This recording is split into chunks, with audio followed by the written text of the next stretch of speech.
गौतम बुद्ध अपने शिष्यों से कहते हैं कि एक नगर में बहुत ही अमीर व्यक्ति रहता था। बहुत ही अमीर सेठ रहता था जिसके पास बहुत बड़ी हवेली थी, जिसके यहाँ बहुत सारे नौकर काम करते थे, जिसके पास करोड़ों पैसा था, लेकिन फिर भी उसका मन अशांत रहता था। एक दिन उसे किसी ने बताया कि नगर के किसी गांव में एक साधु आए हुए हैं जो सबकी समस्याओं का समाधान कर देते हैं। वह साधु बहुत ही तेजस्वी हैं। सेठ यह बात सुनकर अगले ही दिन उस गांव में पहुंच जाता है। सेठ साधु से मिलता है और अपने मन की अशांति के बारे में बताता है। कहता है कि हे साधु महाराज, मेरे पास बहुत बड़ा बंगला है, बहुत बड़ी हवेली है, मेरे पास करोड़ों पैसा है, मेरे यहाँ बहुत सारे नौकर काम करते हैं, मुझे किसी प्रकार की कोई परेशानी नहीं है, फिर भी मेरा मन बहुत ही अशांत है।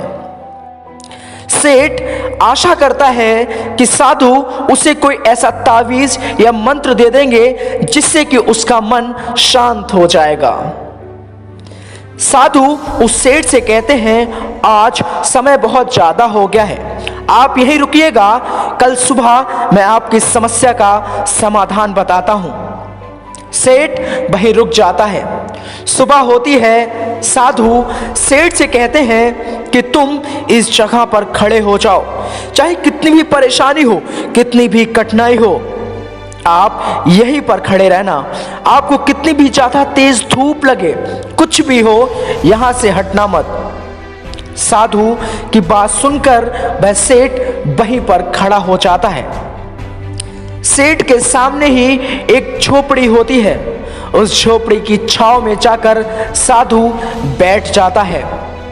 सेठ को बहुत तेज धूप लगती है। सेठ को बहुत गुस्सा भी आती है कि साधु खुद तो झोपड़ी की छांव में बैठा है और मुझे धूप में खड़ा कर दिया। पूरा दिन गुजर जाता है। सेठ अपने गुस्से पर धैर्य रखता है, नियंत्रित रखता है, क्योंकि उसे अपनी समस्या का समाधान चाहिए है। इसीलिए वह सारा दिन धूप में खड़ा रहता है। सेठ साधु से कहता है कि अब बताइए मेरी समस्या का समाधान क्या है। साधु कहते हैं, अगले दिन का इंतजार करिएगा। सुबह होती है। साधु सेठ को पूरा दिन खाना नहीं खाने देता है।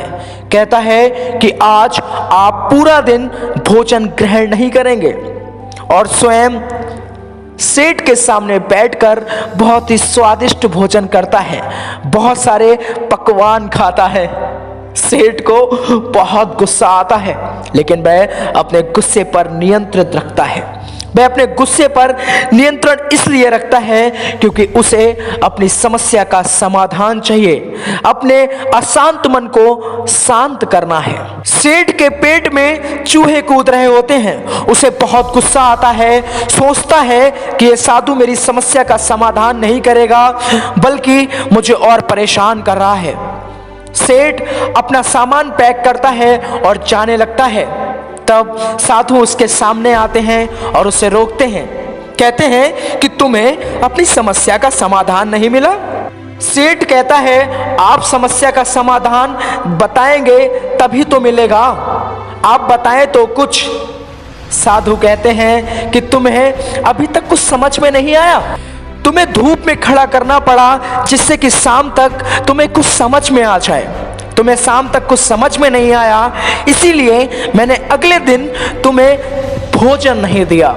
सेठ के तब भी कुछ समझ में नहीं आता है। तब साधु समझाते हैं कि जिस तरीके से मेरे छांव में बैठ जाने से तुम्हारे धूप की तपन कम नहीं हुई, जिस तरीके से मेरे खाना खा लेने से तुम्हारे पेट की भूख कम नहीं हुई, इसी तरीके से मेरी आराधना करने से, मेरे हवन कर देने से, मेरे ताबीज दे देने से, मेरे मंत्र दे देने से तुम्हारे इस अशांत मन में शांति कभी नहीं आएगी। तुम्हें अपनी इस समस्या का समाधान स्वयं करना पड़ेगा। तुम्हें स्वयं आराधना करनी पड़ेगी, तुम्हें स्वयं साधना करने पड़ेगी, तुम्हें स्वयं ध्यान लगाना होगा। ध्यान से मन को बहुत शांति मिलती है। किसी एकांत जगह जाओ और ध्यान लगाओ। तुम्हें स्वयं आराधना करने पड़ेगी। किसी दूसरे की आराधना से, किसी दूसरे के ध्यान लगाने से तुम्हारे मन की अशांति दूर नहीं होगी। समस्या तुम्हारी है, तुम्हें ही उसका समाधान ढूंढना पड़ेगा। अगर आपको भी बात समझ में आई हो, कहानी समझ में आई हो, तो इस चैनल को सब्सक्राइब जरूर कर लें। धन्यवाद।